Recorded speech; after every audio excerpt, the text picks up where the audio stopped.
Hello. Hi. We actually are already live. I just pushed the button.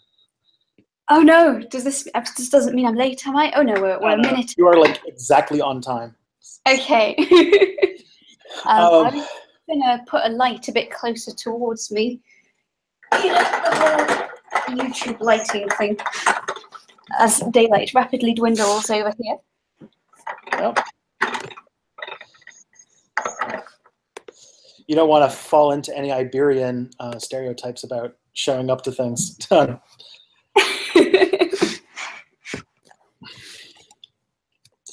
Actually, I don't know. I know that's a thing in Latin America. I don't know if it's a thing in Spain. I mean, when we say, let's meet at 8, it really means let's meet between 8:05 and 8:30. So the stereotype can be there, but there are also people who are timely. Awesome. Well, for everybody watching out there, this is Subscriber Appreciation Day for July, and I feel like I haven't done this in forever because this one was delayed by a few days because you were traveling, and the last one was early by like a couple weeks because of VidCon. So it feels I've been over a month since I've done one of these streams. But I want to introduce my wonderful viewers to soon-to-be Dr. Ines Dawson, who is a host of a science channel called Draw Curiosity, but also you might remember her as the voiceover for my video on Aisha back in September, almost a year ago now. Such a long time. I also feel it was around this time when we were starting to discuss the Aisha video. Yeah, that probably would be around about this time. And apparently my cat is joining me. Okay. There we go. So please tell us a little bit about the kind of stuff you've been doing, because you have had quite an adventurous year. I think around this time last year, Draw Curiosity had just started and had about, I think, like 110 subscribers. So you've had quite a year. Yeah, I mean, quite a lot has happened. Like, quite a lot has happened in the past week. In fact, if I'm a little bit dazed, I apologize in advance. I have definitely not had the amount of sleep required to be a functional human being. Yeah, so around this time last year, I had only just started Draw Curiosity and was sort of properly starting this whole, I'm going to try and make videos professionally and get to know other educational YouTubers and, take it seriously whilst also having fun. And it would have also been a week since I found out that I was going to be making that video for Tom Scott. So that was perhaps the moment where I was like, oh, something potentially big and exciting is happening to the channel, or I could do something that will be seen by a lot of people, so I've got to actually do a good job of the video. But yeah, quite a lot has happened since then. I've been very proactive at pursuing opportunities, but I would say things have come a lot further than expected.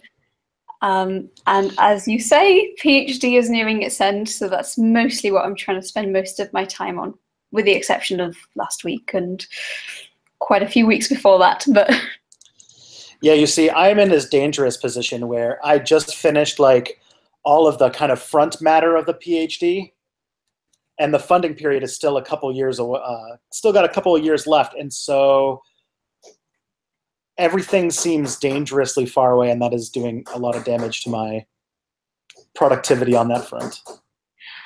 I think that's a nice position to be in. You've got time to start preparing whatever it is you want to do after the PhD without worrying about the funding. I actually got my last paycheck through just a couple of weeks ago of PhD. Oh my! So is the plan then to start drawing Curiosity right after you finish, and then just go from there? Pretty much, unless things go really, really badly. I will probably be doing Draw Curiosity full-time, or at the very least doing it part-time along some other communications role. By the way, if anybody hears banging, I think it's the last day of the month, so I think there's somebody moving in on the apartment above me. So like there's been a lot of shuffling and hammering and such. So I think they're just trying to knock your house down, Tristan.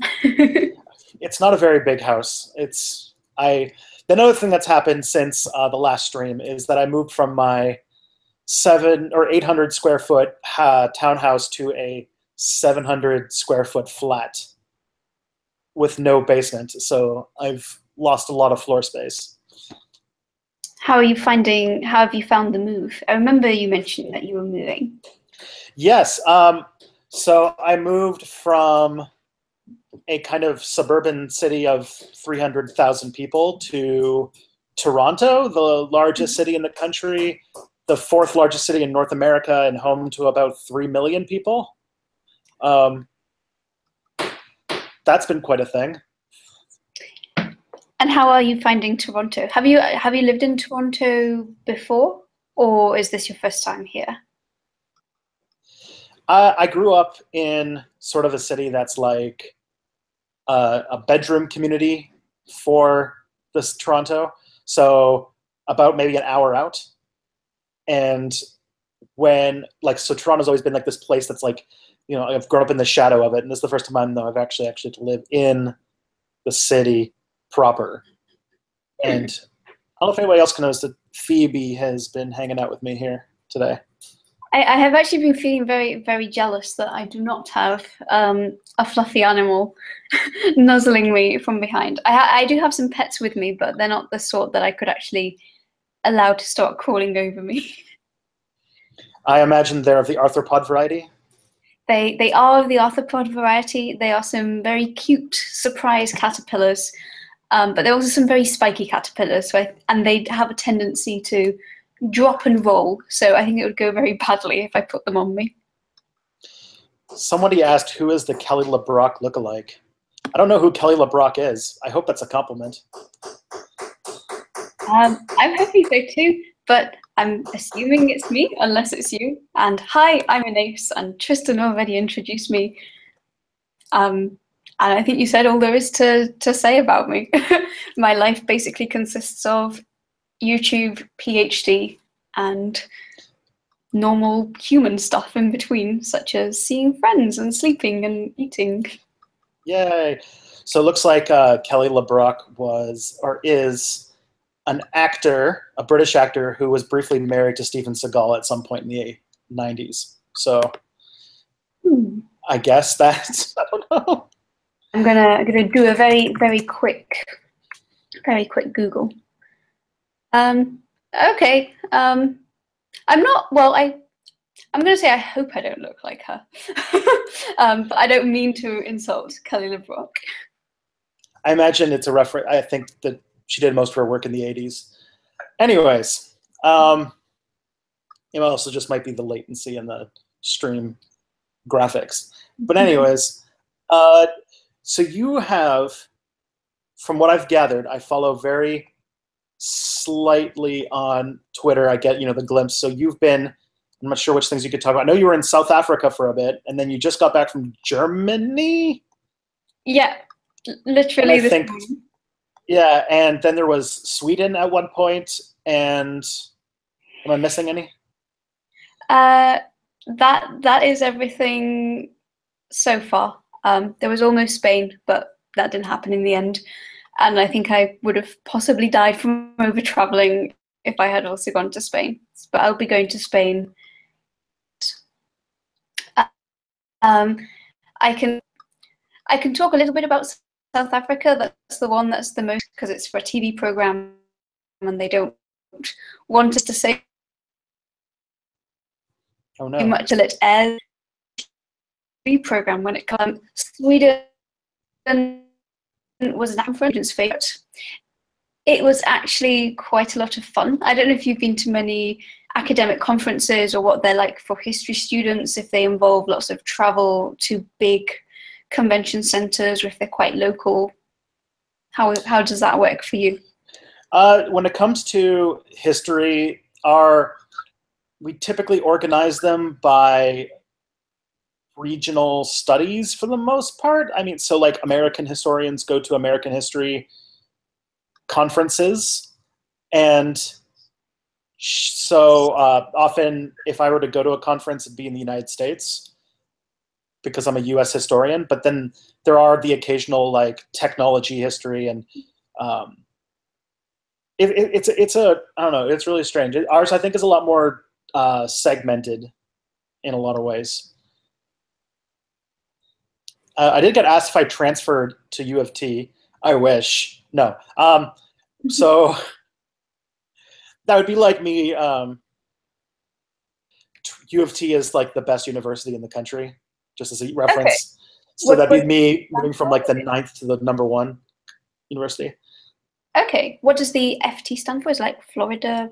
No, University of Toronto. Oh, okay. Right. Yes. Sorry, So, I'm with you now. yeah, I no understood, worries. and I was like, what's the F from? I didn't realize it was alpha. Yeah. So I am still a Western student. So my campus is still in London, about 2.5 hours from where I live. And I'm going to have to make a go at commuting. That's just how it is. Do you have to, presumably you don't have to go in every day, or at least I hope you don't have to commute 2.5 hours per day? No.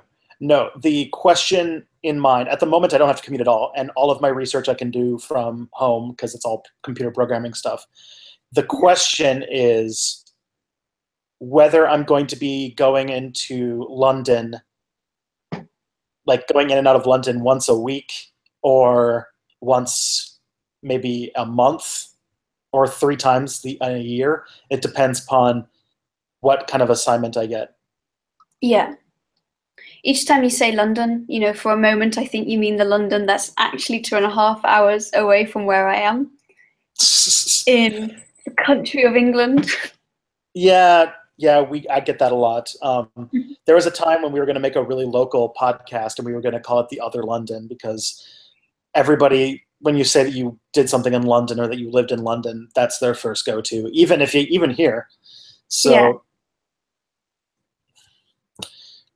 but it's just like a small city kind of between Toronto and Detroit, and in this middle of like this area of Western Ontario, just this farmland that very few people live in, and all of a sudden there's like a city of 300,000 people in the middle of it, which, by European standards is probably like a small town, but it's one of like the bigger countries or bigger cities in the country. I mean, as long as you can walk through it and you bump into people and it's not a deserted city, that seems fine. Mm-hmm. But yeah, I was asking about conferences, because basically, are you someone who really likes conferences, or are you someone who doesn't like them? I feel most people like conferences. I like them. I am dubious as to their benefit for my academic career, but they're fun to go to. I feel like I did more for my future by going to VidCon than by any academic conference I've gone to. I guess that's a good point. Depends on what you're going into. For me, conferences are basically, it's the best of academia, right? You get to present the work that worked. You get to meet people. At least this conference in particular, it was at a very, very swanky hotel. So, they'd put on the whole swoozy show of, you get to have dinners to make sure you get to know people, get to meet people, you get to, they organize poster sessions where you get to see everybody's research. They have huge conference rooms where people are presenting their research, and, it's the right setting for people to ask questions and basically get to know what other people who do similar things, but hopefully not exactly the same thing as you are doing. So in that regard, Sweden was a lot of fun. I really enjoyed it, and it was a welcome break from PhD, whilst also not making me feel guilty about not doing the PhD, because I'd been told by my supervisors to go there and present my work and do the conference thing. Nice. I might do some. There tend to be a lot of them in Toronto over the things, and now that I live so close to it, I can just go. So that's the thing. There's no real money for me to travel to these things, though. Yeah. At least not for Americanists. The department really likes its Canadian history. I was going to say, I know that for a lot of my friends, here in Oxford, they also have the same problem that there's just not really much funding for them to go to conferences, so they have to choose where they want to go, and they have to make sure, you know, it's really, really important, or apply to travel grants.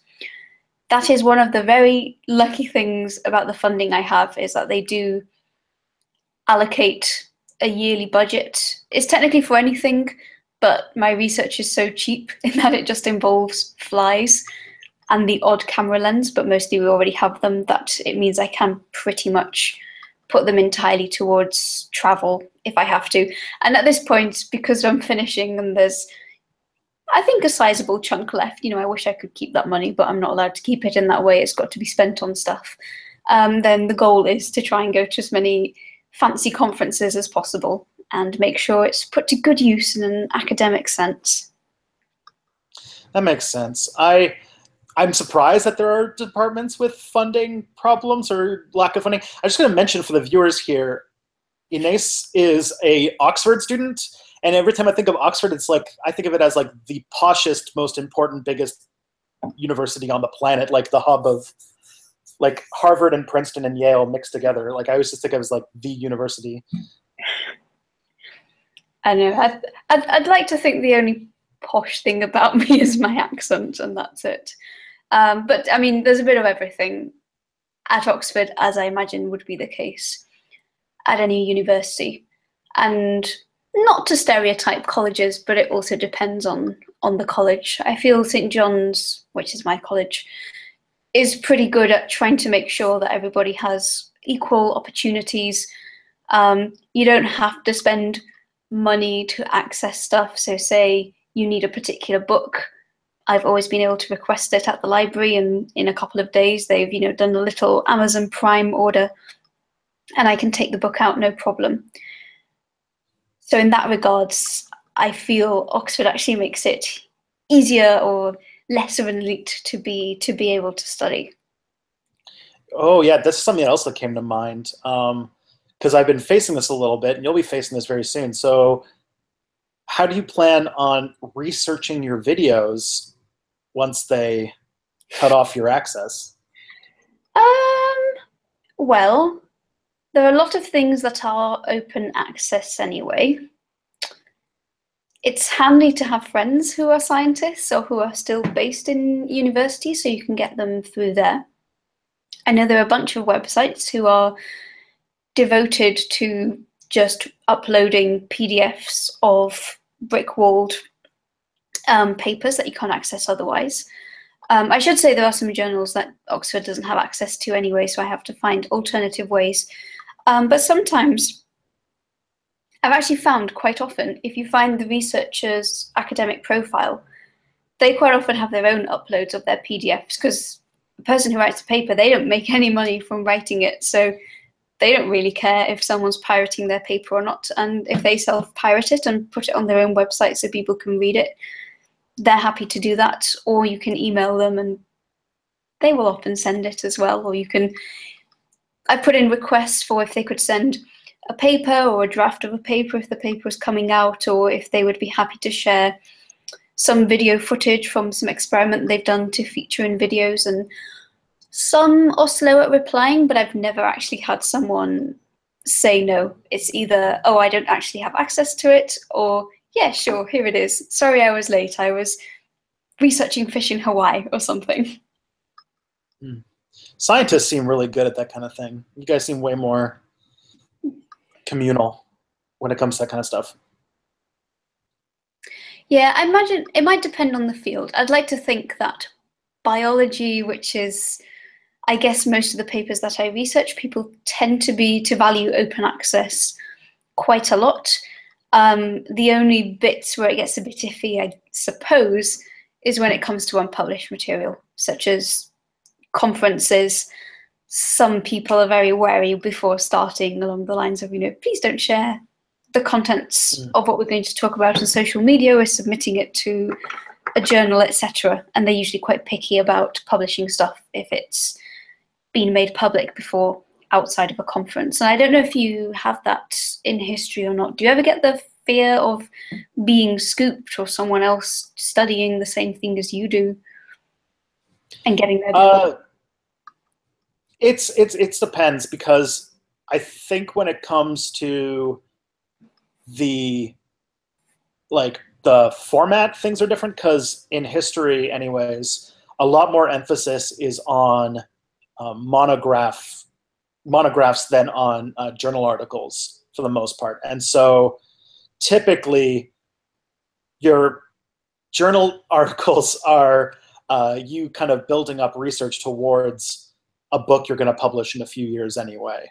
And so usually when you publish an article, it's a small bit of something bigger that you're building towards anyway. So if somebody scoops one chapter, you can then, write a critique of it in your own book in a few years anyway. That's the best way. Get material from, I guess it's the academic equivalent of reaction videos. Taking someone else's paper and saying everything that's wrong with it. It's true. But there is a little bit of a sense of those things, because at the moment, topic that I'd be surprised if there were not one other PhD somewhere in the world doing their dissertation on the same topic as me. And so my mind does go towards how do I do it better and different and strange, because I think we're hitting around the time when the 9/11 history dissertations are going to start coming out. So yeah. And to answer your question, Doughboy, that is a cat. This is Phoebe. She's napping on me. Yes, I'm very jealous of that cat. I feel I should just briefly. I've been completely in love with my caterpillars. Actually, a bit of story for these caterpillars. I actually didn't buy the caterpillars. I originally just bought the cocoons, because there's always a slight inherent risk in ordering caterpillars. Is this in focus? There we are. It's Saturnia pavionella. Anyway, there's an inherent risk with caterpillars, and it is that caterpillars are very picky with what they eat. They'll eat one species and they'll reject everything else.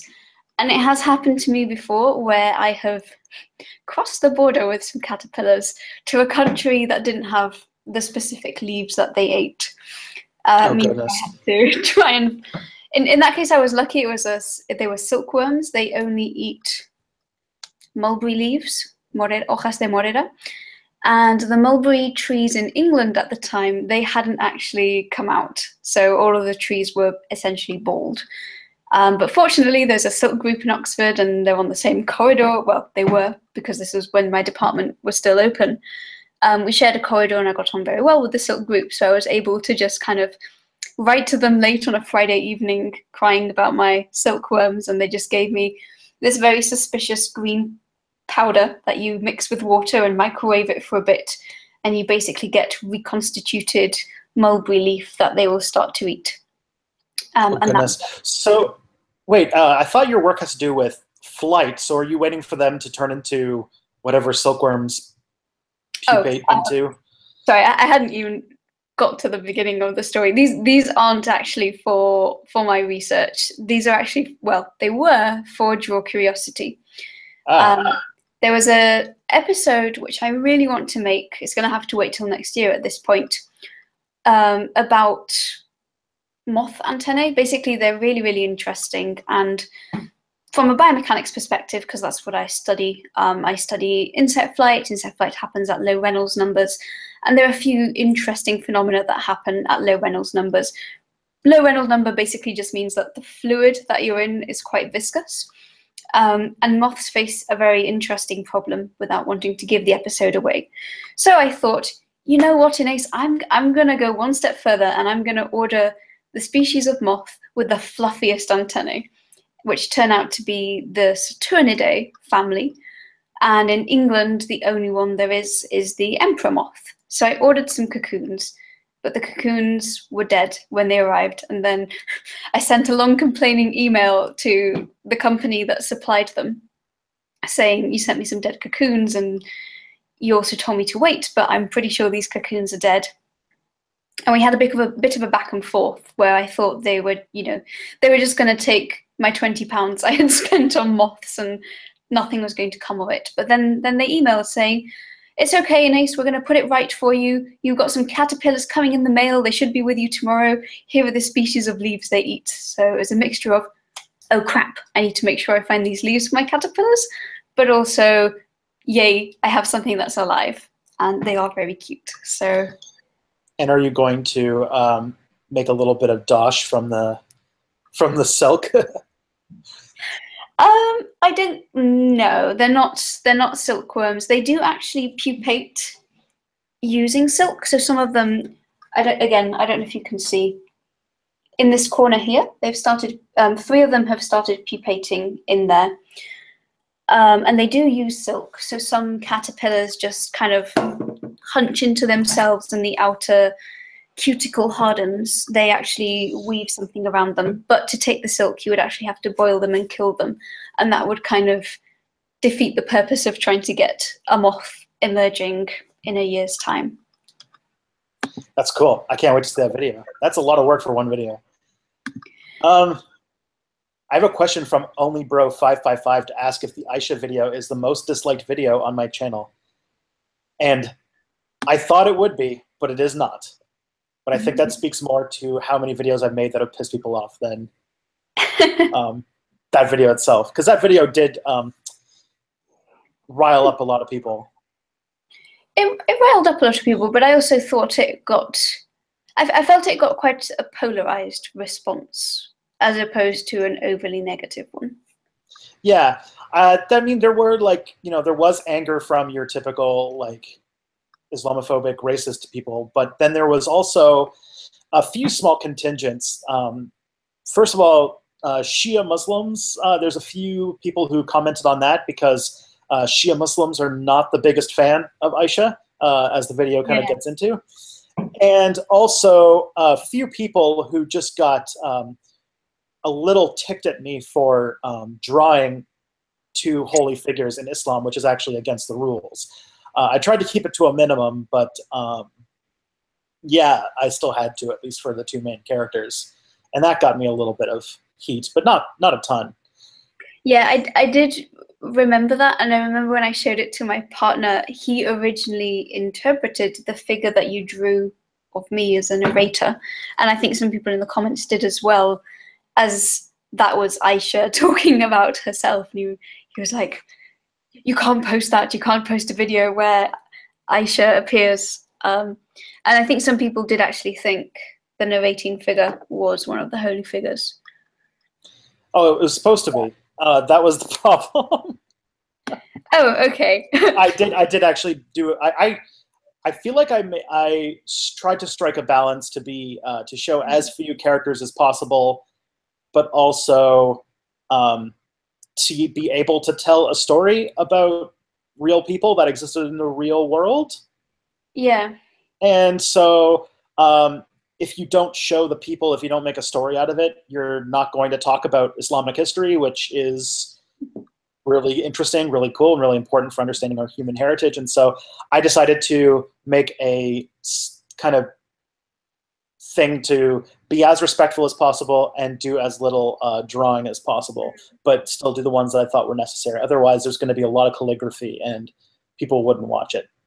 And I think that most of the Muslims I've described this to have at least had a tepid agreement of my statement there. And since I'm not a Muslim myself, it's not the worst thing in the world anyway. Mm. It's typically the depiction thing is also not something that drives a lot of people up the wall unless they take their religion extremely seriously. Yeah, and I think also, well, again, I'm not speaking on behalf of anyone, and I'm fully aware that different people have different views on it, but I think generally the cases where I've seen the most backlash are those where it's also done in a satirical sense, so kind of doing it because they know on purpose that it will receive a backlash and then poking fun at that as well. Yeah, I was trying to do that the least possible. And there are a few actual cases in Iran in like the 13th and 14th century, where there were some drawings. There is a bit of a precedent for it, but they did remove the faces, which I didn't do. A bit of a faux pas, but I'm getting asked whether or not this was, it was a very polarizing video. It did receive its fair share of negative comments, but I totally got way more hate on some of the videos I would go on to make that fall. And so that fall was like the fall of hate for me, for the biggest part. And outright history, was that video one of the ones? I seem to remember you said how long it took for that to be posted somewhere full of outright images. Yeah, I did a video on a history of American hate groups as a follow-up to research I did for the Project for Awesome for the Southern Poverty Law Center. And so the Southern Poverty Law Center video got a lot of hate, but luckily nobody watched it, so it wasn't a problem. The second one was, but then I did a history of American hate groups with the alt-right at the end, and that still gets hate to this day. And then I did a video, but that video also wound up, on a neo-Nazi website and on 4chan, which you could basically call a neo-Nazi website, and it wound up on the alt-right subreddit, which has now actually been shut down for, which is hard to shut down a subreddit. Wow. So yeah, it got a lot of. I didn't feel like Reddit was the kind of place to close things down. Wow. Yeah, it's the first time I ever unironically saw my name in brackets. So that was a thing. Wow. Okay. Do your subscribers know what names in brackets mean? I'll just do that out there. So in brackets, it's a kind of alt-right code word to talk about somebody that they have deemed is Jewish. And I get a lot of now anti-Jewish, kind of anti-Semitic hate comments fairly regularly because of that video, which, I think after that I found out through like an ancestry test that I might be like 0.8% Ashkenazi Jewish, so maybe they saw something in me that nobody else did. But for the most part, it was just, it's pretty easy to disregard negative comments as soon as they're starting to pull out anti-Semitism and such. I mean, I think there's a point where they're just trying to troll, so they just kind of lose meaning anyway. Kind of related but unrelated. Last week in Oxford at St. John's, there seemed to be some contemporary anti-Semitism studies conference. I'm assuming it's a conference from the studying perspective, as in reviewing the history as opposed to actively endorsing it. But it was quite interesting to see of our college cordoned off because it was reserved for these people studying this topic. And it also seemed to be a conference that went on for quite a while, because I've seen it for at least 2 weeks. So there's clearly a lot. There's a lot of history of anti-Semitism in Europe, and so there's a lot of scholarship on that. And both historians and there's usually a field of Jewish studies that both study it pretty closely. So that wouldn't surprise me. Thoughts on the alt-left? From what I know, is a bunch of sad anti-identity politics, social democrats. All right. Man, they're really digging deep on the politics. I hope you don't mind there, Ines. That's all right. I might let you do most of the politics explaining. I admit it's something I try to stay out of, but yeah. Well, I find that these streams often result in a lot of "What's your opinion on this thing?" And yeah, the anti-identity politics, like alt-left, not alt-left, like the kind of the lefty pole people, I guess, like the 4chan left-wing group, which seem to have this diluted opinion that that everything is about class and that nothing is about race or gender or something like that. And they're basically making the same mistake that liberals make, but from the other side. And so they go like, well, a liberal will say that sexism and racism are big issues and class isn't. these people are doing the opposite, and they're saying that class is the only issue and that race and gender are not important. And both of them are extremely wrong and cause a lot of damage as a result. Because those are all things that are important to discuss and be against. I guess that's what I could say. The alt, and then the other alt left is probably one that you might have more to say about, Ines, that they're saying here is like conspiracy theorists like 9/11 truthers and New Age pseudoscience people, and I'm sure that you've got a bit to say on that.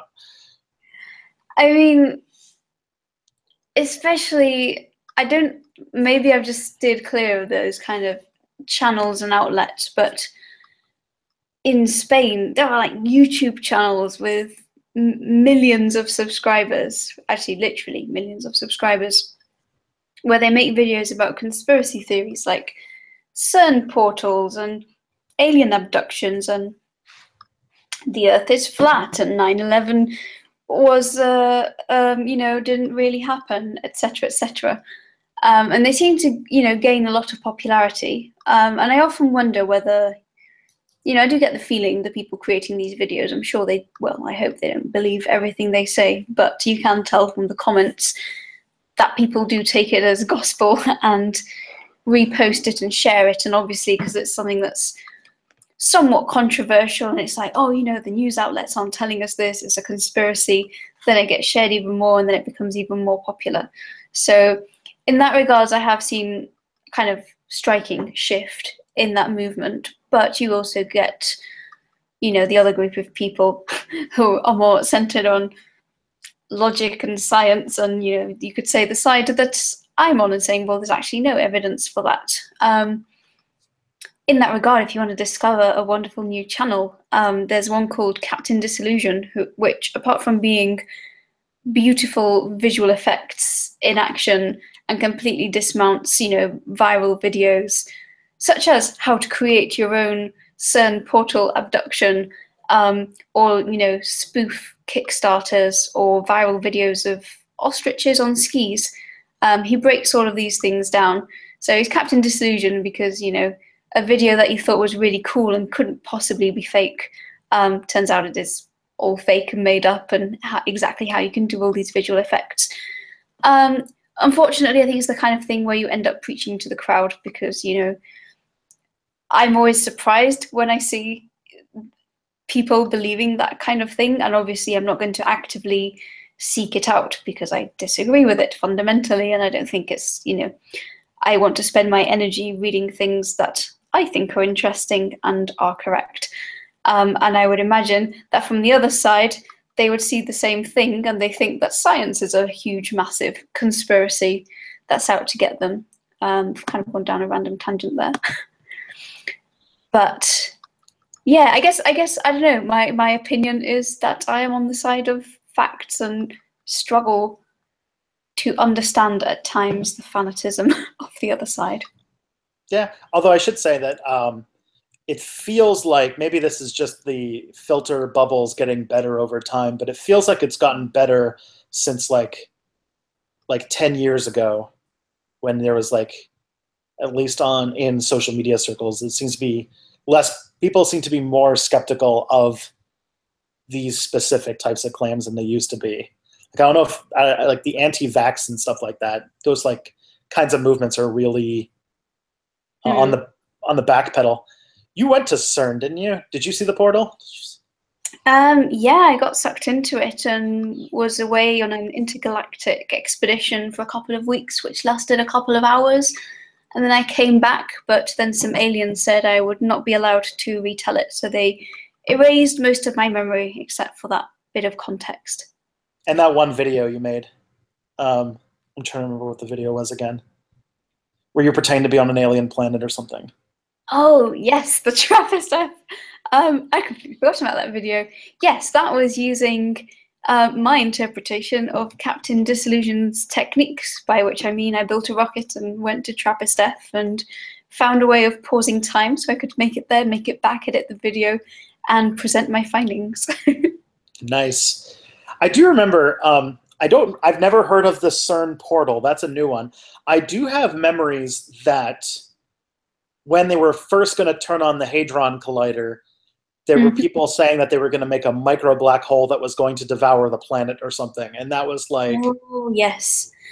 So actually, one of my Spanish friends who makes YouTube videos, he's called Crespo, and he makes animations for a channel called Quantum Fracture, which I think he should also translate into English, because they are really well made, and there are lots of good physics channels, but I don't think there's one quite like his.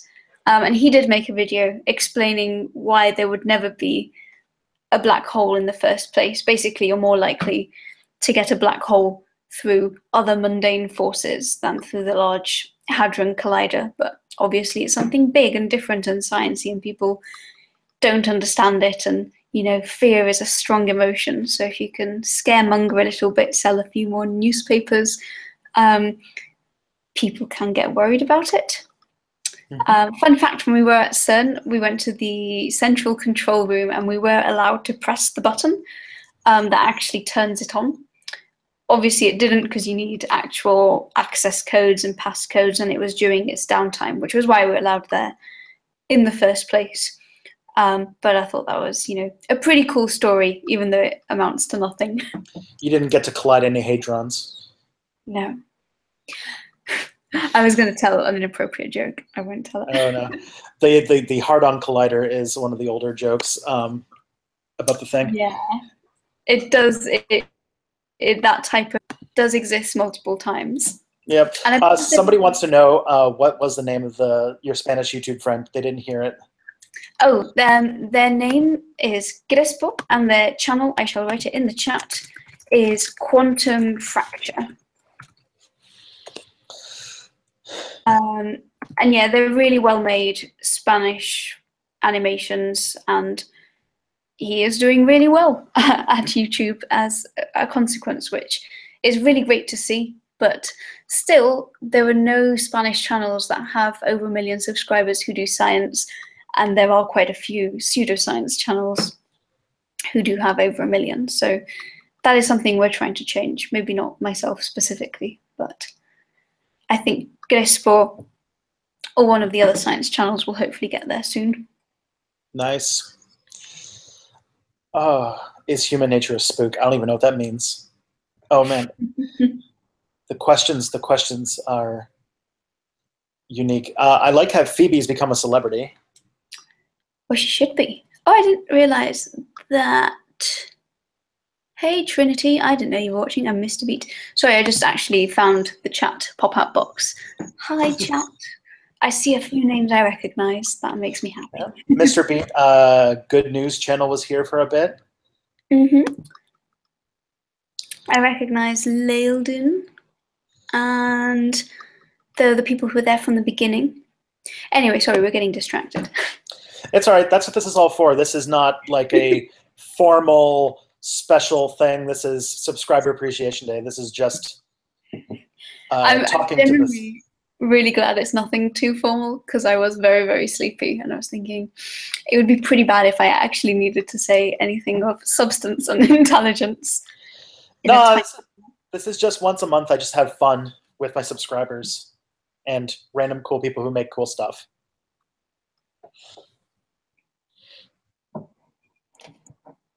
Originally, this was going to be like, I noticed that a lot of people do like monthly hangouts with like their patrons.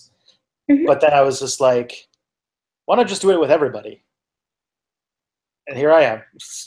Do you get the same people watching each one? Yeah. There's a handful of people. I think only Bro has been to quite a few of these.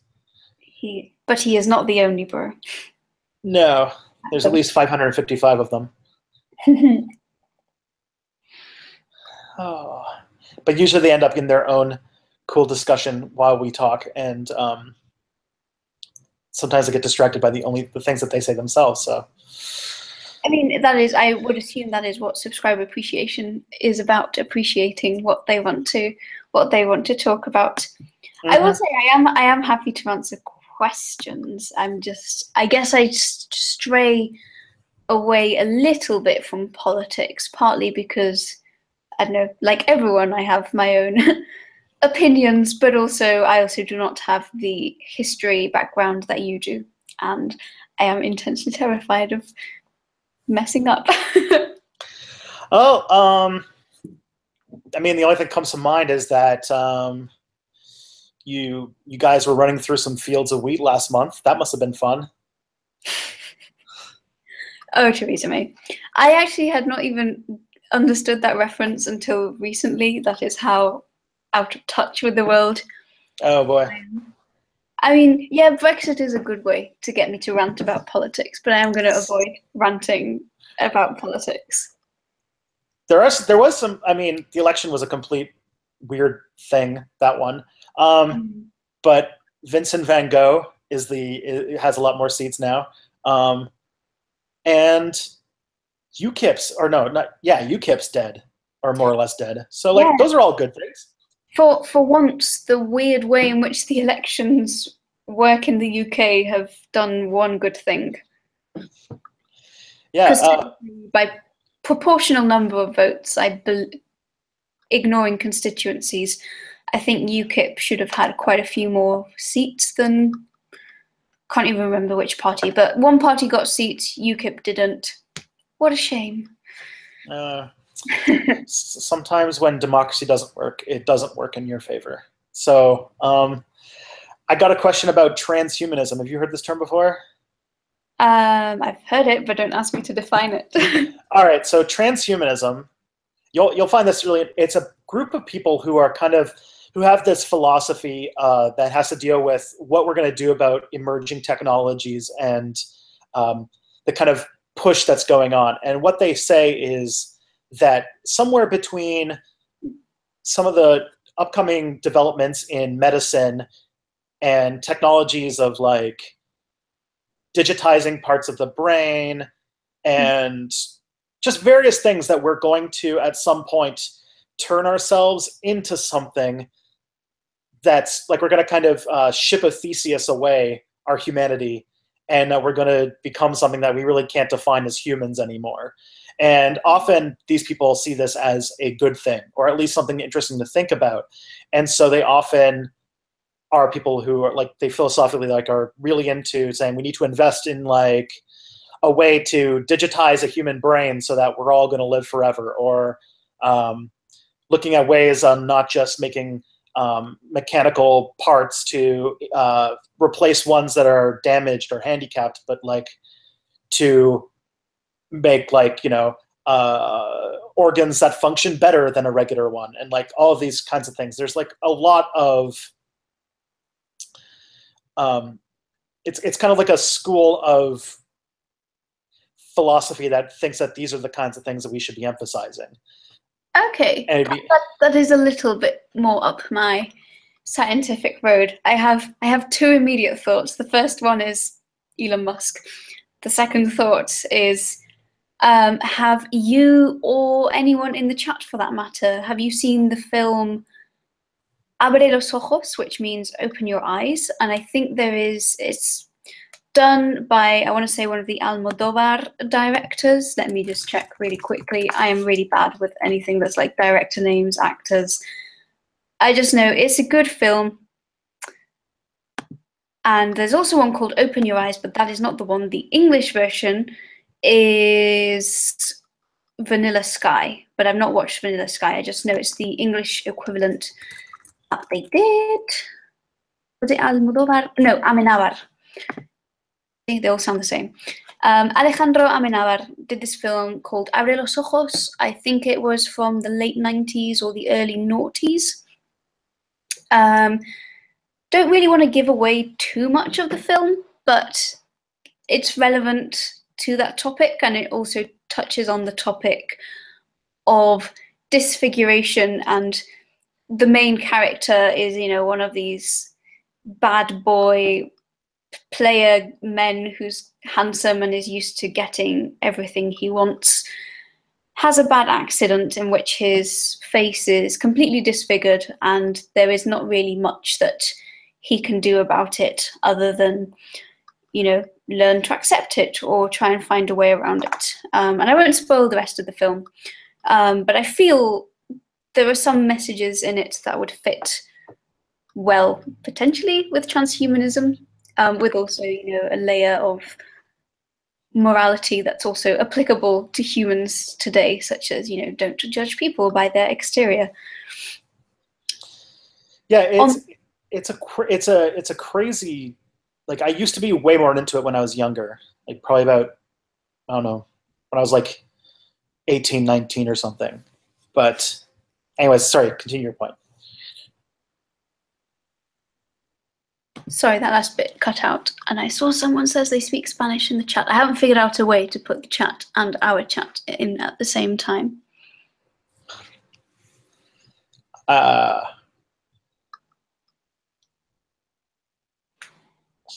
What if humans become robot cats in the future?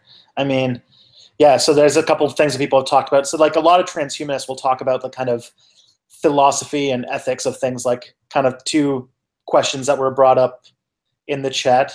Like the self-driving car what's it called? Like the self-driving car streetcar dilemma kind of debate. I imagine transhumanists would really like to think about those. And our oncoming, soon we're going to become pets of super intelligent artificial intelligences and such. So, well, we could play the self-driving car game. Isn't that basically like the trolley game, where it's similar to where you get to decide, do 5 people die in one go through neglect or inaction, or 1 person dies but through definite action? Yeah, like if you were in a self-driving car and the car was basically had the choice between swerving into 5 people to save the driver, or like swerving off a cliff that would kill the driver but save everybody else, what does the computer do? And that it's interesting that self-driving car like programmers are actually going to have to think through this kind of this thought experiment that a lot of people thought was purely just a discussion of morality and ethics, but now has a real world application. I mean, this might not be a popular opinion. In fact, this is not really an opinion. This is more a hypothetical scenario. What if? So if you are a driver and you were in that situation yourself, it is your choice, right? You could choose as a driver to drive off the cliff yourself, or you could choose to drive through the people who've stepped out onto the road. So in the case of a self-driving car, would it be possible for the person who owned this car to perhaps compute those inputs themselves? So if they say, right, if someone else screws up and they step in the way, I'm running them over. I'm staying alive. Or could they say, if it's a large group of people, I would rather not be involved in that, and I don't mind making the sacrifice and actually putting that into the computer inputs. And if you choose nothing, maybe you're not allowed to start the car, or maybe you get a random input. Would an element of randomness work in this case, or would that be considered unjust and also probably disturbing for whoever does, for the families of those who do lose their lives, because also there's not technically anyone to blame, or it might feel like there's not someone to blame or to be held responsible for that. And I think that's also what might make people uncomfortable about having to make this choice in the first place, because you have to define a responsibility, but also you can't really attribute it to anything. Yeah, it's and this is why there were so many articles about it, because it's just a fun discussion. And then also you have interesting answers, like the fact that Volvo, the car company, so Volvo has kind of a brand reputation of making super safe cars. Volvo announced that when they make self-driving cars, their cars are going to save you. So they're going to mow down the 5 people. You're going to be in the safest car imaginable for you. I just thought that, I don't know, it's just an interesting thing. I also got a question on this veering into a discussion on automation, which is another interesting new development. I actually did a talk about automation for Pint of Science back in May. Oh yeah, I remember you mentioning you did that. I really wish I could have seen it. I was going to say you've probably not recorded it, have you? No, I didn't record it. I should have, but I didn't. Or will it be turned into a step back video? A step forward into automation? That would be interesting, but I feel like the talk that I did, if I made it into a video, it would be far too close to Humans Need Not Apply, the CGP Grey video on automation that did it better than I could do it. So the only thing that I distinguished myself from that talk was that I framed it as an existential threat to capitalist economics, and that we it kind of breaks one of the fundamental requirements for capitalism to function the way that we think it does, and that this is happening sooner than we think, and for something to happen very soon that's going to break, the economic model of our society that has been around for over 300 years is not something we're thinking about enough. And that's basically what the thesis of my talk was.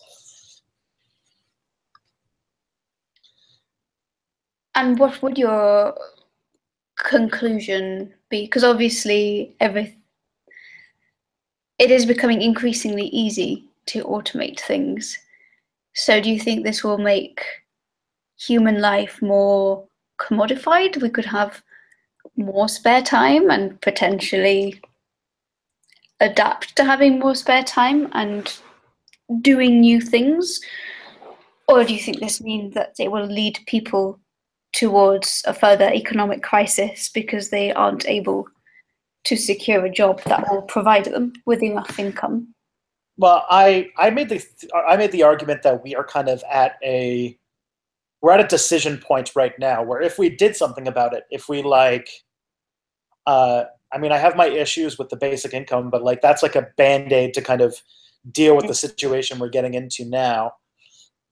But it does mean, if you go into Marxist economic thinking, if you see the value of an object, of a computer, work, anything, the value of the object is based around how much time a laborer put into making the thing. Mm-hmm. And Marx argued that as that amount of time approaches zero, our society that's based on a model where you have people that own things and people that work, that equation gets further and further out of whack. Mm. And to the point where you have, theoretically in the future, where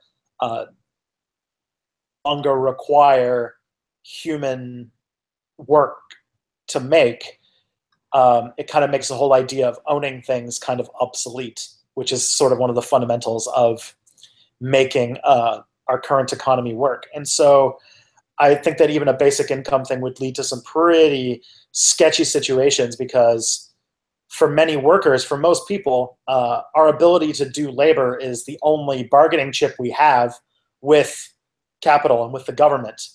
Our only thing that we can do to kind of, our nuclear option is to strike.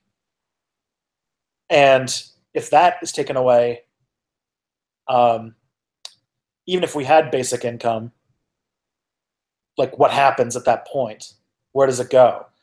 If we can't strike for better rights, if protesting doesn't matter, then by losing our ability to do labor, we have lost pretty much all of our ability, our say, our stake, our ability to, our bargaining chips with power. We've lost our power as people. And that is a pretty scary situation, and I'm not sure what the resolution to that would be.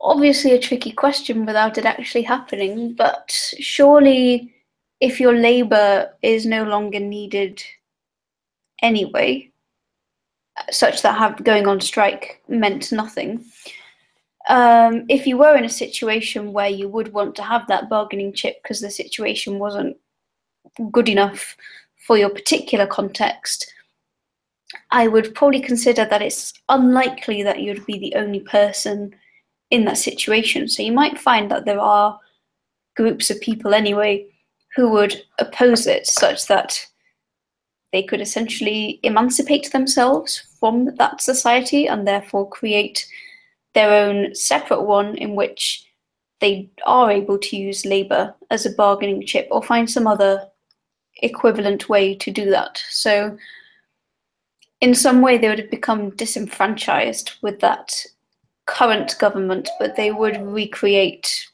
a system where they could do that. I guess it would also depend on how much power this automated government has. How safe are these robots? Is there potential for the humans to try and break down the robots and prove to the government that the humans are required and need to be listened to by means of violent, vandalic protest towards the robots? Oh, and this is where I'm not sure I have a happy ending to that whole discussion, because we are kind of entering this weird part where some fundamental things just break, and then we don't really have a way out, because like we've never had a successful thing where we stepped back our technology in any significant way so that we could have ability to work. Yeah. Like, for example, like the Luddites, the people who opposed industrialization because of what it was doing to people's labor, they, in the long term, lost out. And that, I don't know, it's just, economics is kind of a bigger force than humanity really can muster. And unless you want to go to like Dune or something where like, yeah, I don't know, the story of Dune is that they made intelligent machines, defeated them in some gigantic war, and then kind of afterwards just banned computers. And then like tens of thousands of years passed, and somehow they made technology without it. But I don't think that those kinds of things will happen. But I do know that, or I do imagine that if they didn't set up something like an income, a basic income of some kind, or some measure, you'd have open revolt, because if there are no jobs for anybody and there's no way for you to get the basic necessities of life, you're going to revolt. Yeah. That reminds me, there's also a very good book. It's actually one of my favorites. Have any of you read Genesis by God? No, not that one. Bernard Beckett's Genesis. I hope I got the name right. Like I say, I'm very bad with names when it comes to people I don't know. I'm trying to, I don't know if what's the story about? It's one of these things where if I say too much, it will tell the story and give it away. A bit like Abre los Ojos. Or rather, I would like to think it's a good book, and I think you derive more enjoyment from it by just reading it. But think of it as a more modern version of 1984, 1964. Why am I forgetting 1984? 1984, yep. 1964 is the paper for inclusive fitness. Or Brave New World, or all of these kind of dystopian, futuristic novels. It's quite a short book. You could probably read it in an afternoon if you're really keen. And I mean, I've read all three of those books, and I'd say Genesis was my favorite. I think they've compacted it quite neatly into a story. And it just works. And I don't want to say much about it, because I feel if you say too much about a book, then it's not going to be as good, because you've already got certain information about the storyline and how it goes. Honestly, I'm still completely surprised by how prophetic Brave New World was out of all of them, because 1984 had this kind of anti-totalitarian message that was based on like, these are societies that control their people and limit information through force. But man, the the other side of that, where all of the problems of society are perfectly open, but just nobody cares, seems a way more likely turnout. Mm. Perhaps turning onto a more optimistic view. Yeah. What if there was automation such that, say, humans, we didn't have to work 8 hours a day or 12 hours or whatever it is we're working as PhD students, and it was just fine if everyone worked 2 or 3 hours a day, you know, just basic maintenance to keep things running. That's kind of the duty everyone has to do. What would you do with your spare time? I mean, I think I'm doing it. Also, I think someone asked that your Spanish pronunciation is very good. That should be because it's your first language. So, Ines is from Spain. Yeah, I'm completely bilingual in Espanol and English. I was born in Sevilla. I lived there for 17 years, somehow ended up in the UK. My parents are British, so I've got a British accent, and that's why I sound Spanish and English if I need to, but look a bit more British than Spanish. So on the 2 to 3 hours a day, I feel like, maybe not for the sciences, but I feel like grad student life feels very much like what life on the basic income would be like, where like you have a lot more autonomy over your day than the average Joe. At least I guess I do. And so, I don't know, I feel like I would make stuff. I'd do education and make videos and all those kinds of things. And then other than that, I don't know, I'd probably just have more fun and live less stressed out.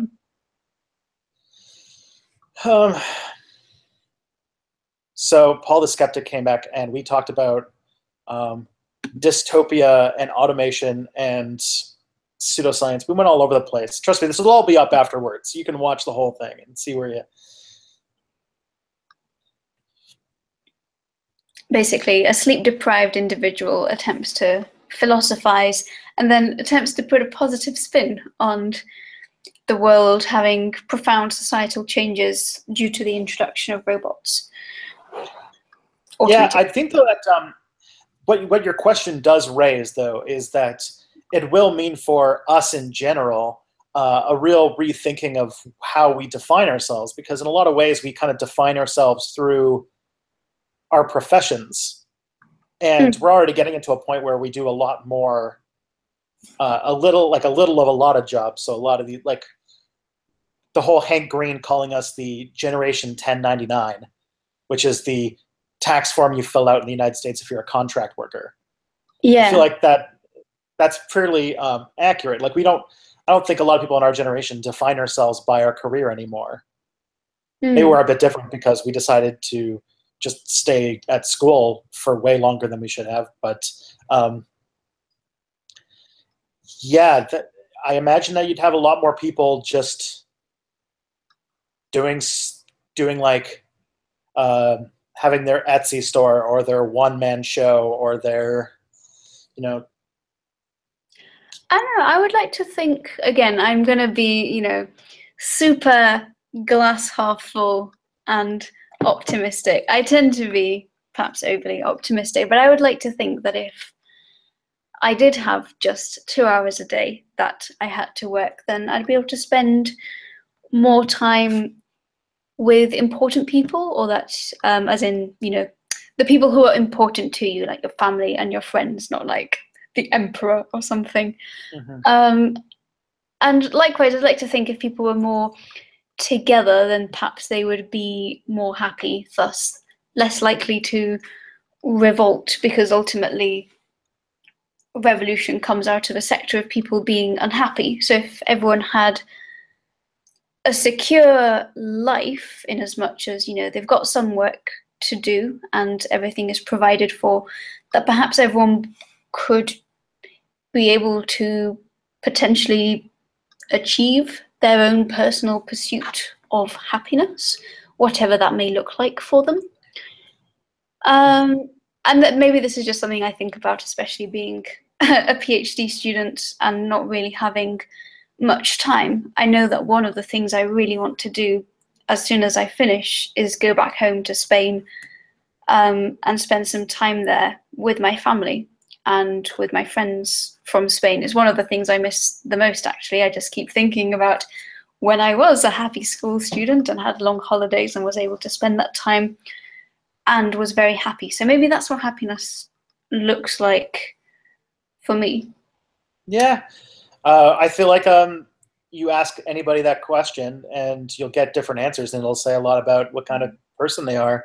Like, I imagine, I picture things of like being able to get lost in something without having that, feeling in the back of your head like there's some horrible work.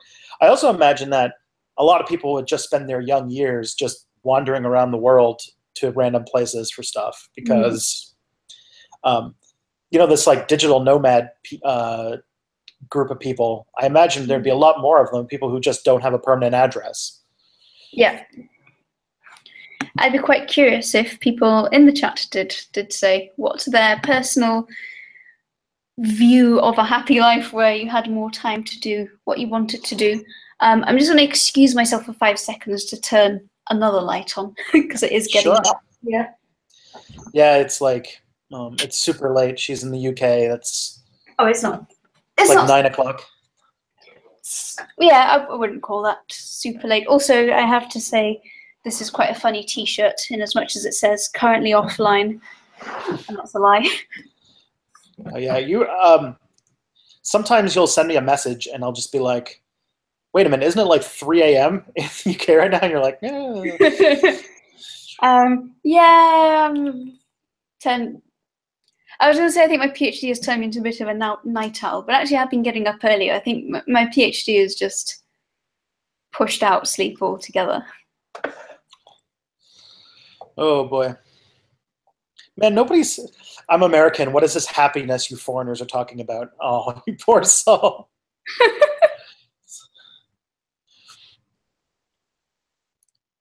Oh, I just actually, if the Americans are, I just saw Kelly sent me a Facebook message during the stream that Scaramucci already done. He's already been fired or kicked out. So the White House had a communications director that recently got hired because I guess they hadn't filled the position. It's the person that their press secretary quit because he got hired. And this guy, his last name was Scaramucci. And he looked and acted like an Italian American gangster stereotype. Like he actually acted like he was a complete like mafia stereotype. And he had had the job for, I guess, like maybe 2 weeks, and he's already out. Oh, right. Yes. Clearly, this is the other thing. There is something called the Oxford bubble, which is where news arrives very late within the bubble from the outside world. Really? Or rather, I just literally never have the time to check the news unless it is so prominently dominating Twitter or Facebook when I look in them, which is actually quite sad that I should get my news through there before, typing in BBC News or something. But generally, I don't know, certainly over the past, since April, I've not really looked up much news at all. Yeah, my wife is American, and so she follows us pretty closely because the stuff going on in the U.S. is heavily affecting her family, and it's a whole thing. So she usually keeps me updated on that. Yeah, I mean, that's the other thing. To an extent, even though I do obviously get the news, I just don't get all of it, or rather I make a choice whether to look at it or not. To a degree, it takes away some level of mental burden because there's less to get angry about, even if it's, ignorance is bliss. But also, being in the UK, obviously US news tends to reach the UK. But also I'm quite interested in Spanish news and UK news, and eventually it's just disappointments from all of the countries. Is that like a time delay thing, or is that just a different relationship with news? Well, Well, I mean, America isn't the center of the world outside of America. I mean, we obviously do hear about all of the things relating to Trump, but I think there are certain news that are a lot bigger in America, but aren't necessarily so in the UK. I mean, you know, rather than having a whole news story run on it, it might be a small column in a physical newspaper. So you have to be digging for the international world section, whereas, you know, Theresa May escapes through a wheat field in her youthful years, hits the front page in Britain. But to be honest, it's not something I would have expected to really make it outside of the UK. And likewise, my friends will ask me, have I heard about this thing in Spain? And unless it's a really big thing or a really corrupt thing or a really sensationalistic thing, it rarely does, because ultimately people do care more about what's going on close to them and then things that will affect them in order of priority. Yeah, I can see. There's probably I mean, I think that Canadians in general are unhealthily obsessed with the United States, so these things usually become headline news for us. Mostly because, and there's actually some scholarship to back this up, that we are. So Canadians are typically, like, the English-speaking Canadians that were around when the colony really first took off, are basically like loyalist refugees from the American Revolution. Yeah. And so there's this idea that a lot of Canadian culture is defined by being not American as you can get.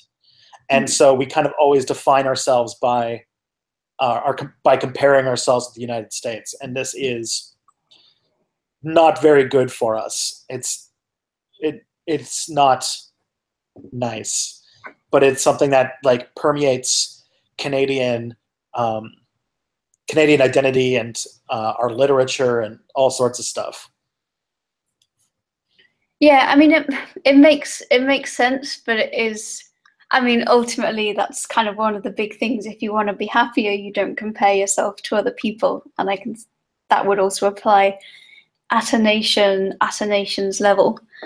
I will say, when I choose not to read the news, I don't know if I'm happier, but I'm certainly not getting cross unnecessarily over stuff that's not personally happened to me, until then someone asks me about some particular thing that's happened in the news, and then I feel very ignorant of it, and then we'll research it and read too much about it. Yeah, I'm always, like, conscious of my news diet, and I'm always trying to cut it off as much as possible. My wife is really into it and really follows the news really closely. So for the most part, if anything big happens, she'll let me know. As I said, she messaged me about it when we were doing the stream. And the thing, okay, so Doughboy DeVito asked if Canadians are genetically predisposed for self-loathing. And I should say, it's more to the fact that those people I was talking about are, like, now a very small minority of Canadians, because Canada is now, I think something like 60% of Canadians are first generation or less. So, like, our country's, like, that, like, old, you know, American Revolution refugee cohort is very small now. But I'm also mostly French Canadian, and that's like being Scottish for you European types. And so, like, you're, like, asking somebody who's, like, Scottish about, why aren't you proud about being in the United Kingdom? And it's like, I mean, to be honest, one thing I've noticed, I know some people who are proud to be British, but in general, the level of pride of belonging to a British nationality is lower than other people's pride of belonging to their country. And I have noticed that in cases where people have a choice to identify as a separate nation, I should add I was born in Spain, so I consider myself Spanish. I have a British passport, and I obviously sound quite British, and my parents being mostly British, I probably also look quite British, but in spite of all of that, I would still consider myself Spanish. And I've noticed that with other people who, even if they've actually spent more time in the UK than me, such as born in Spain but have moved quite young to the UK or have jumped back and forth, people tend to cling on to the Spanish or the international identity, perhaps even more so now, post-Brexit. But it's interesting what defines someone's, I guess, identity as forming part of the nation they're from versus just being a place in which they quietly exist. Yeah, I've never been too into patriotism or nations or anything, but I do speak a little bit of French to answer the question in the comments. I basically speak conversational French. I lived in Quebec for 3 years, and I took a sort of federal program for learning French that was like a month long, and I learned quite a bit there. So I have quite a bit of French, though it's gotten very rusty because nobody here speaks it. And then I would also say that Quebec probably should not be its own country because it would be a disaster. Quebec is kind of a country Quebec is a nation that doesn't have the resources to be self-sufficient anymore because it's been integrated into Canada for so long that it has not really become self-efficient, but also it has a huge amount of territory in it that is technically federal land that belongs to Indigenous peoples that I don't imagine Canada would be willing to give up easily. So there'd be not very much Quebec to even go. So there's a bit of problem. There's a bit of too much. And also, I feel like the Canadian identity is very much intertwined with that kind of mix, that melange of English and French that doesn't really exist in many other places. And I think that's kind of part of the thing. The fact that we're part of the Commonwealth and we're part of the Francophonie is kind of cool.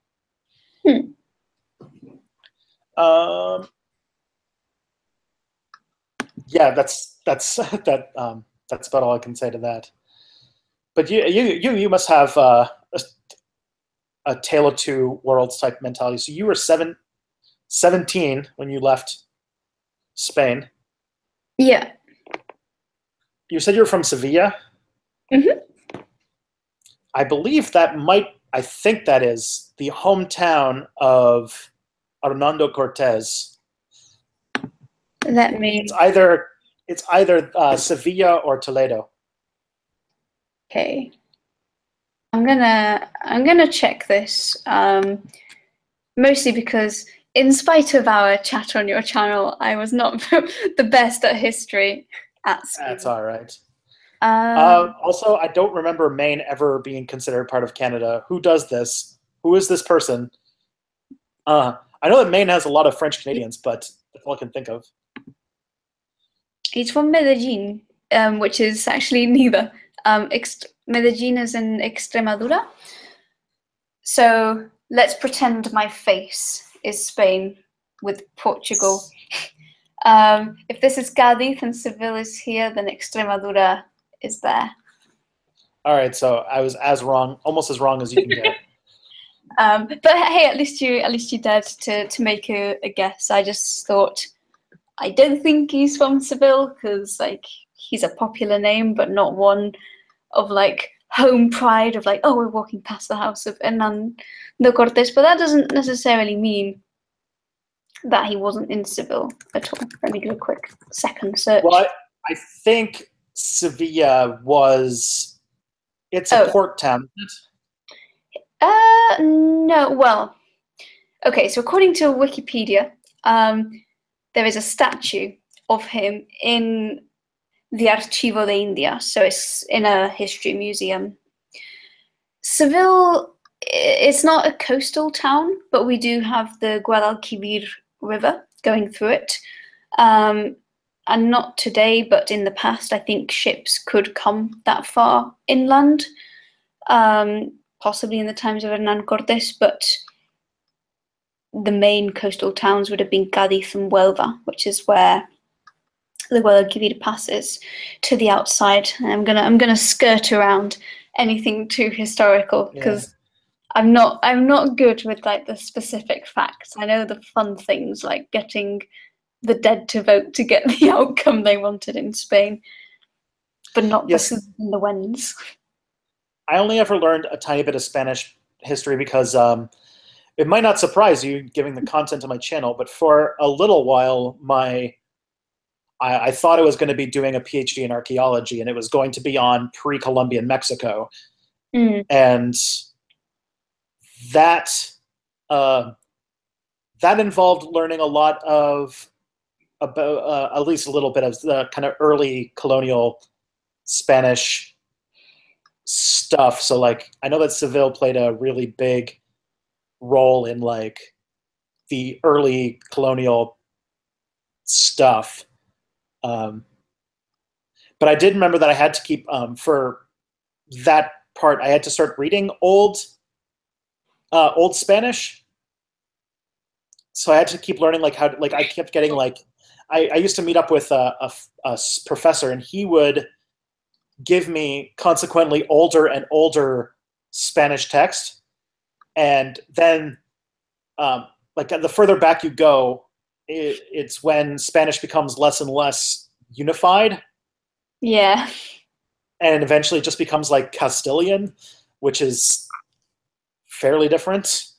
And a lot of weird like mixing up of words and stuff like that. It was a fun challenge, but because it was a language I didn't really know all that well anyway. And so I was like trying to remember, like I had just taken like a level 1 Spanish class, and then I'm trying to read Spanish from like the 1400s, and I'm just like I don't know.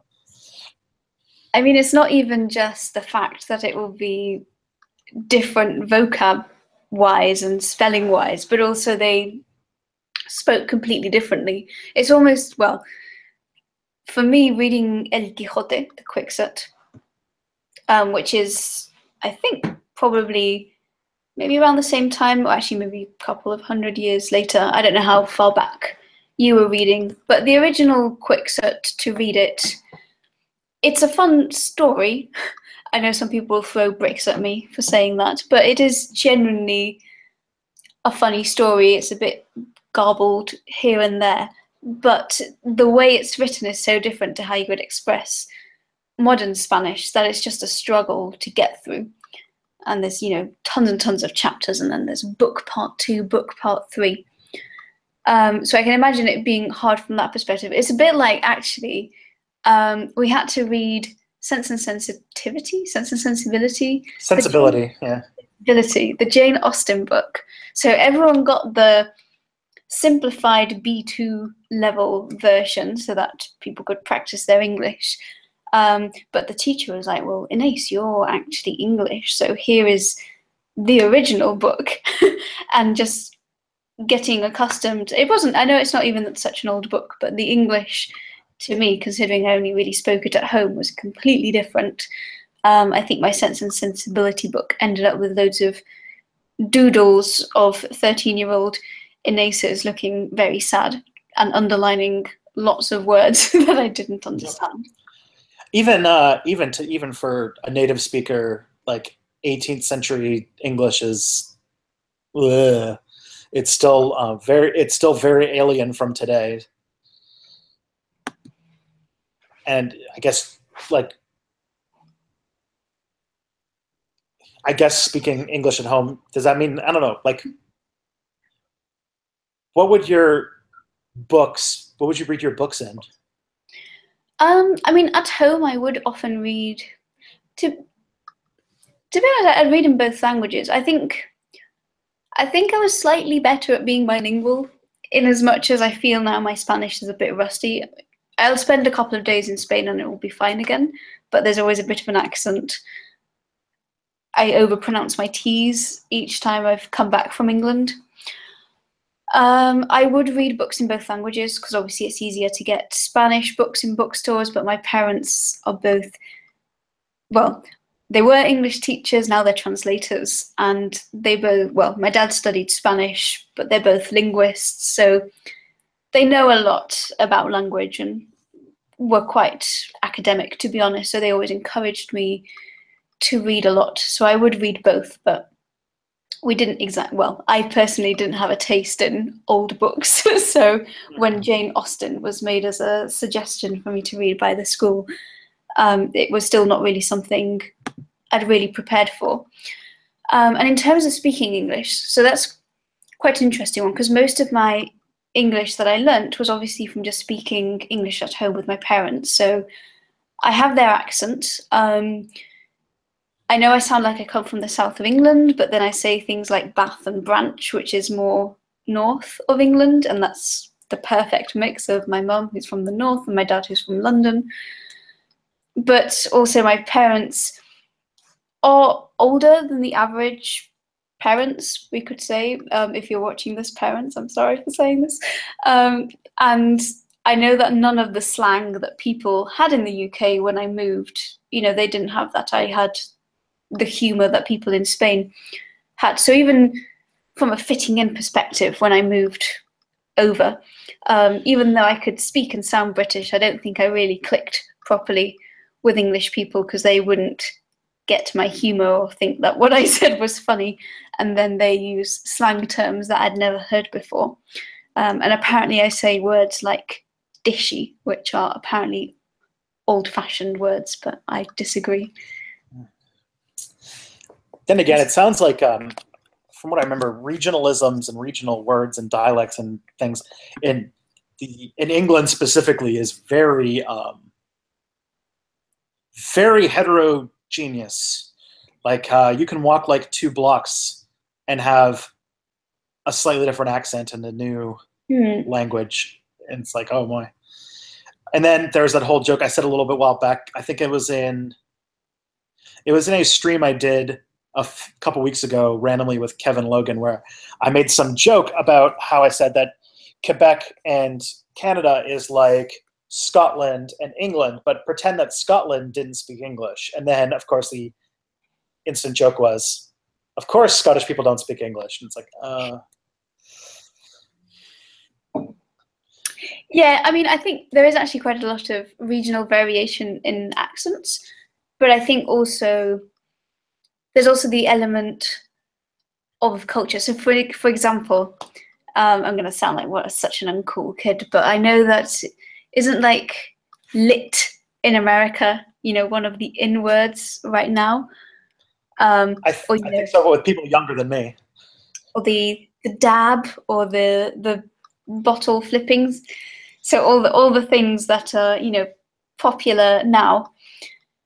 I feel now with things such as YouTube, and if I dare venture into the world of teenage YouTube, then I can sort of see or absorb remotely part of that younger culture.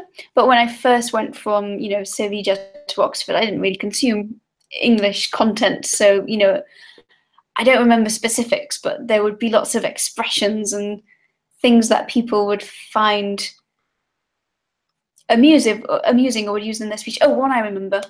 People would add like idge, like pubage. And that was, I'd never heard of that growing up in Spain. Or it's not something that, my parents ever said to me. And to be honest, I'm sure if they heard that, it's something that they would find quite odd as well. So even though it's just small little things, kind of create a bit of a barrier. Yeah. All right. I got something. If we're going to talk about the cool things with the kids, I got to get something real quick. I'll be like, okay, 2 seconds.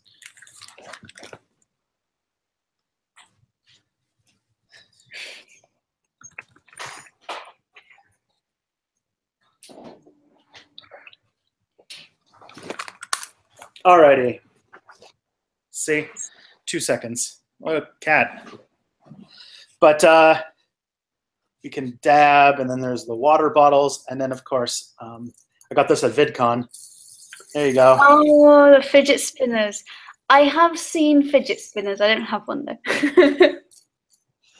they showed up. I got one for free at VidCon, so that's the only way that I would have gotten it. But what happened was, that was so strange, was fidget spinners didn't exist, and then all of a sudden 1 week they were everywhere. Yeah. So like, did you watch the Nerd Writer? Yes, I saw his little ode to the fidget spinner and the obscure patent that doesn't really look that much like a fidget spinner. I'm assuming you're talking about that one, right? Yeah. Well, it was like his history of the fidget spinner or something like that. Yeah. So I was in May back at I was at like a digital humanities workshop where I was learning how to like basically data management for humanists. And I was in a hotel just watching the YouTubes, and that video came on, and I had never heard of a fidget spinner before in my life. Then after that video was done, I went out to go grab some Chinese food, and then I passed by like a dépanneur or convenience store, or what do you call them in the UK? Yeah, convenience store, supermarket, corner shop. Yeah. And it had like fidget spinners, $6.99, and I'm like, I literally like, I woke up, I went into my hotel room, fidget spinners weren't a thing. I watched this video and I leave my apartment, and all of a sudden they've like taken over the world. Was this just a case of attention bias where now someone had said, "Hey Tristan, have you heard of these fidget spinner things?" And suddenly, you know how you like ignore adverts, and then you start noticing that you're getting pregnancy test adverts all the time, and then that's all I can notice, how many pregnancy test adverts I'm getting. Even though they were there before. Yeah, that could be it. I imagine that is it. Also, I don't typically spend a lot, like they're marketed for like kids. And so I don't think I saw them. I don't think I was around kid stuff super often. Yeah, I've not, surprisingly, I don't think I've actually seen someone in person kind of with one spinning it around. But if you walk up the main street in Oxford, or, just where I post letters, etc., it always says, "We sell fidget spinners here," and they're like some on the counter for you to like spin around and hopefully take the bait and buy one.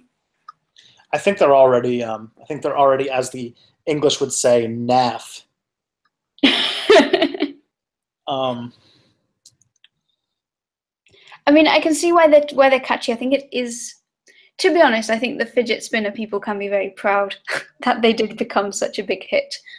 But it's basically just like every other fad ever, if perhaps taken a little bit to the extreme. I was going to say something and I forgot. Oh man, yeah. I don't know. I mean, they have this kind of neat gyroscopic effect to them. Yeah, wasn't it Alex from Technicality and Chase from Sciencey? They made like a little fidget spinner collaboration. Makes sense. I think because I hadn't seen it, and then at VidCon I was just like, you should like. I was talking to Jade, who is a up and coming physics YouTuber, and I said that she should do something on gyroscopes and use fidget spinners, and she was just like, Alex already did that like a long time ago, and I was like, oh, okay. Yeah, I'm not gonna lie, I am jealous in a healthy way that you all got to go to VidCon. I would have loved to have gone to VidCon US and meet you all and get a free fidget spinner. At the rate that you're going, you'll be a featured guest by the time it comes around next time. Wow. You just have to sit on like a 12-hour flight, but I'm actually one of these people who doesn't mind flying. Maybe I'll change my mind in the future, but I don't know. I get really excited about flying. There's always like, I'm going somewhere new. I'm gonna see new exciting things, meet new exciting people. And what also helps is that I am actually really good at falling asleep on flights. I am so jealous. It is the one talent I have with sleeping. You know, I can stay awake all night in a bed when I need to sleep, but put me on a plane with like one of these pillows and I can just like curl in a ball like that and fall asleep. I had a great nap on the flight back this morning.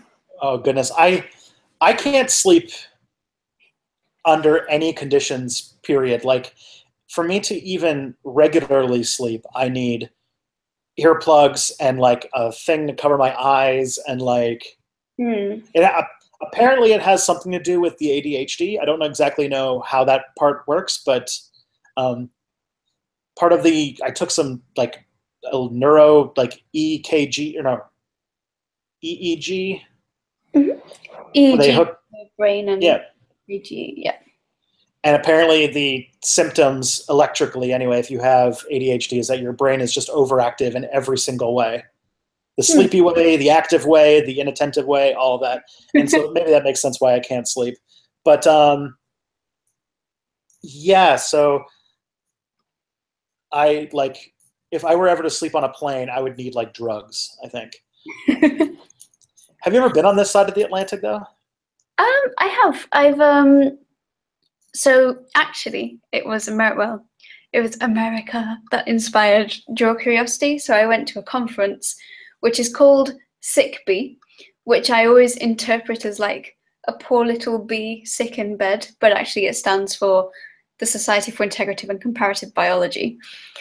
And that happens like the first thing in the year, like from the 3rd or even the 2nd of January sometimes, for 4 days or so.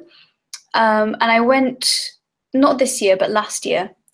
And I remember I met Mark Abrahams, who's the founder of the Ig Nobel Prizes.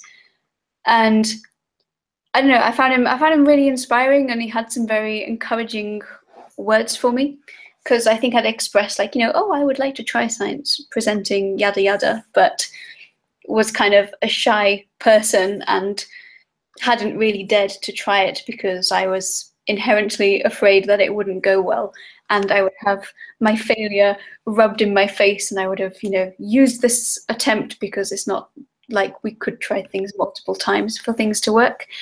And I also met a friend there who basically made me start the website. So that's one of the happiest memories from America. I went to the West Coast, Portland and California, and I really liked it. And I've also been to Ecuador on a separate occasion, which I think counts as crossing the Atlantic.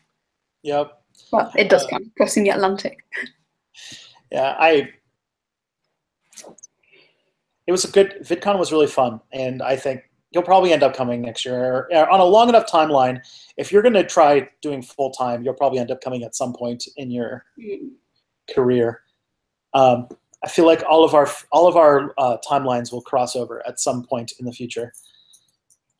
I mean, I would love, even if I didn't go for VidCon specifically, I'm absolutely sure that I would try and concert some kind of trip to the US, even if it's like Collab Road and I just want to meet everybody.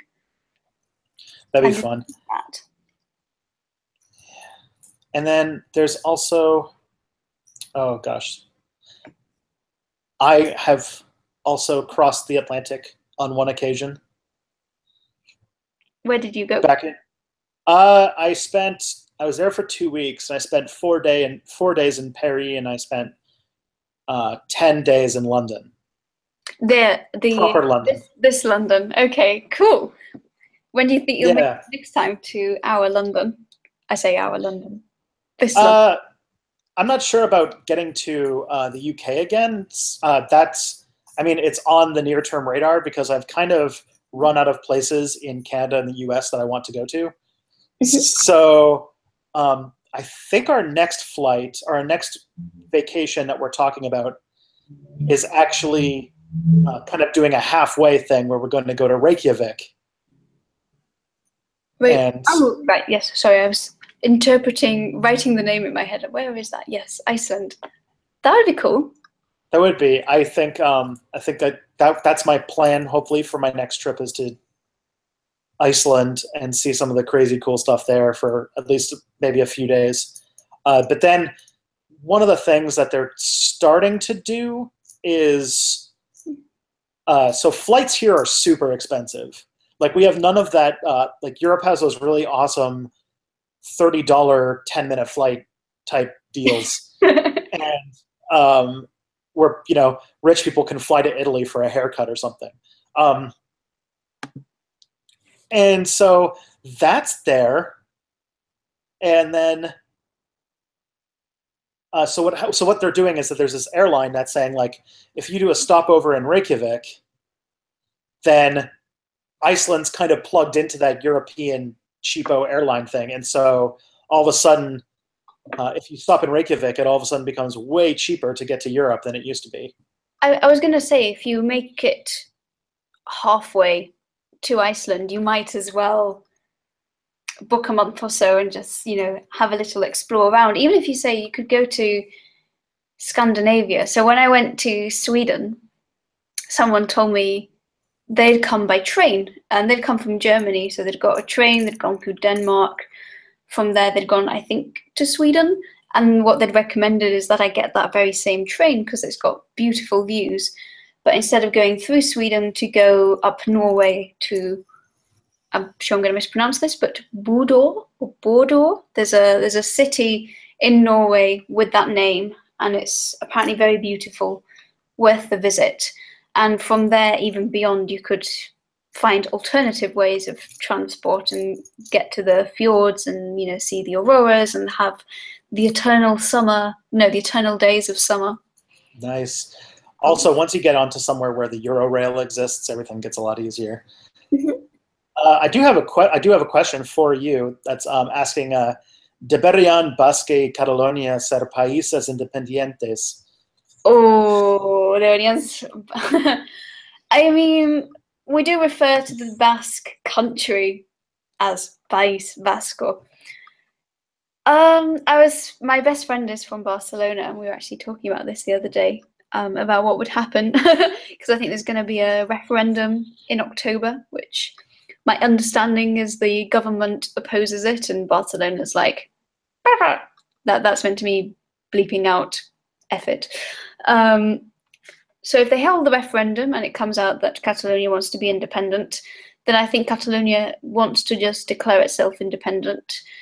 I feel I don't know enough about the exact political and financial situation of Spain from the past 4 years, which is when I started my PhD, to really be able to say. And I also think it's still going to be a polarized decision, as in, I think whichever way it goes, there are people in Catalonia that want to be independent and others who don't, even if they do want significant changes to happen with regards to their relationship with Spain. So I don't really know. And I also don't know what the consequences would be of leaving. I don't know if they would actually be better off, because even though the government does kind of screw Catalonia over, if they suddenly become independent, does that necessarily mean they're going to be better in other ways? Yeah. So the real answer is I don't really know, because I don't have enough information, and I don't know if people really know anyway. But that being said, if you make the decision of becoming independent, I guess you have to make it work anyway. So I just hope it means that if they did become independent, that Barcelona still remains on good terms with Spain, because I still want to visit my friend. Yeah, that'd be. I mean, I always thought that with the EU, if the EU ever got into a position where it was much more comfortable than it is today, that the general direction would be towards kind of smaller and smaller countries, because they can just plug into the European system and be safer, or be make it less risky. Because I think also Venice has talked about having a referendum from time to time. This is where I'll go back to being, I live in a bubble and have no idea about what's going on in the world. Okay. I have not that. I guess all of the kind of economic hard times that the southern European countries are going through is resulting in independence movements flaring up again. So Venice flirts with independence from time to time, and Catalonia obviously is always thinking about it. And so now that Spain and Italy are not having the best of economic times right now, if I recall, Bologna and Venice are both kind of like richer areas of the country, and so they're kind of trying to slough off a little bit. But maybe 500 years in the future, Europe is just going to be like a bunch of countries the size of like Andorra or something. Maybe each family has their own independent country parcel. They get the euro and everything. Pardon, what was the last bit that cut off? They got the euro, so they're good. That's true. Yeah, actually, this completely unrelated and more on a personal thing, but I have noticed that, except for Germany does use euros, but all other European countries I've visited recently, none of them use euros. Like, we went to Switzerland for research, they don't use euros. Sweden doesn't use euros. For that matter, doesn't even use cash. So each time I had to buy something, credit card fees, yay. Prague in Czech Republic also doesn't use euros. Poland also doesn't use euros. So I don't know. I know there are lots of countries that don't use euros that are in the European area, but there are actually more than I thought. Or I just happened to have ended up visiting all the ones that don't use euros. I did not know about the Czech Republic or Poland. Yeah, Poland uses. I know their like cents are called, I think, groszkis. And the actual name of their currency is evading me right now, and instead I'm getting Polish rude words in my head. What's Polish currency? Zloty. Was it zloty? Am I making this up? Yes, it is zloty. Cool. Yeah, so the Polish zloty, yeah. The zlotys. And I can't remember maybe groszki was the Czech Republic. Czech currency. Right, I need to know now. It's coronas. Okay, they have Czech coronas. Sweden has Swedish coronas. Can't remember other countries right now. Mm-hmm. I need to go back because, like I said, all I've been to, the only cities I think I've been to are SirionAUT and London, which meant that I had to have gone through Calais at one point too. And then I guess I know I took a bus tour out to Stonehenge. Where is Stonehenge roughly located? I've never actually been to Stonehenge, but I'm gonna kill my geography, but I want to say it's somewhere in southeast England. I know that in theory it's not too far away from where I live. In relative terms, I could cycle for a day or two. If someone knows, they can say in the chat. That was the other thing too, is that I had some European friends who lived here, and one of the things that stuck out most in their heads, basically this is a weird thing about Canada, is that like the concept of distance is different.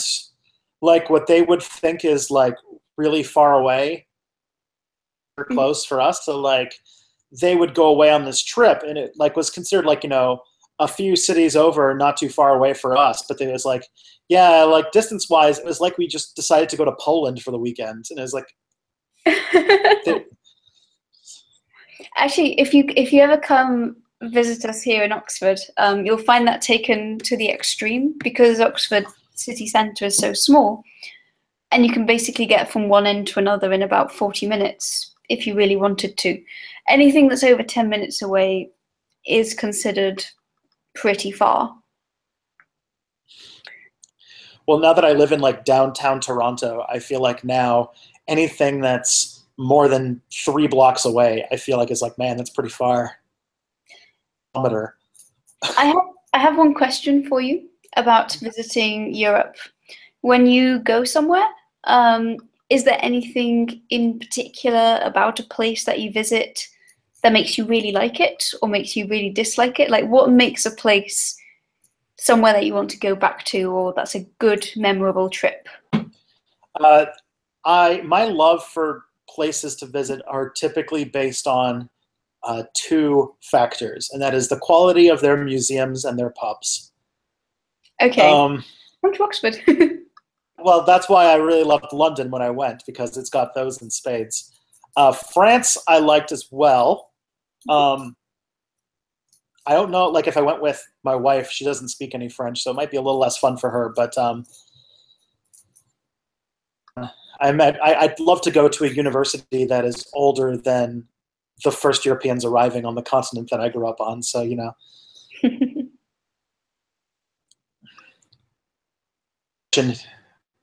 I imagine that comes like Oxford being a really old British university comes with a bunch of really weird old traditions and funny things at strange times for things.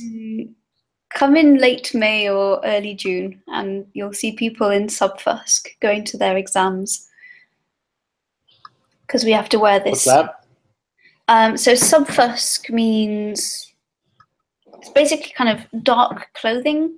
So it's white blouse, not very dark, but black trousers or black skirt. If you're a woman, you're allowed to wear either. Black socks, black shoes, and a robe. And then, because Oxford has to have a bit of elitism in it, depending on your academic grades, you can have a commoner's gown, which is just like a gown with no sleeves on, and like the bits, it's got these two things that trail off at the end. It's not exactly high fashion. Or there is the scholar's gown, which is if you get a first, which is like the higher band of grades that you can get, over 70%. And that looks more like Batman. So it's got these sleeves that just poof out and come out to the side. Those are the two main types of gowns. There are also other gowns if you're like a fellow or a professor, or you've passed some particular subject, or you're a doctor in blah-de-blah. There are more specific gowns, but usually you'd see those. And the other special thing about people sitting exams is they always have a flower pinned onto their gown. They're carnations. On your first exam, you wear a white one. On your last exam, you wear a red one. And in between, you wear a pink one. So you always know when to, give people a bit of extra good luck when they're wearing their red flowers. And also in Oxford traditions, when you finish your exams, your friends will go and trash you, which basically means in your first year, they're probably going to throw eggs and flour and ketchup and icky stuff over you, maybe even throw you into the river if you get on especially well with your friends. And in your final year, they'll probably trash you with nicer stuff like champagne or silly string or glitter. And all of those things strike me as very typical Oxford. I managed to escape most trashings except one of the friendlier ones where I just ended up with so much glitter. I think the glitter route tradition would have been invented then. That does sound very much like you go to a very, very, very old university. And the gowns are also worn when you have formal dinner. So in our college, you can sign up for dinner. So there's a canteen and they make the food. Informal, you take your own food. For formal, you dress up in your gown. Some colleges, you also have to be smart. So our college is a bit more laid back. So, I could come wearing what I am right now, which is pretty casual. As long as I've got the gown on top, or as long as I enter carrying the gown, then they consider that acceptable attire. And they actually bring the food to you and they start the meal off with grace.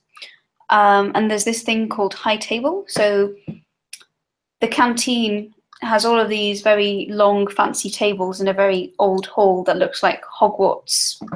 Yeah, my mind is just going to Harry Potter for this whole thing. It is basically like Harry Potter, but there's one table that's elevated above the others, and that's high table. And following the traditional Oxford elitism, they get better food, and those are the fellows, and they get better food than all the lowly students sitting down below.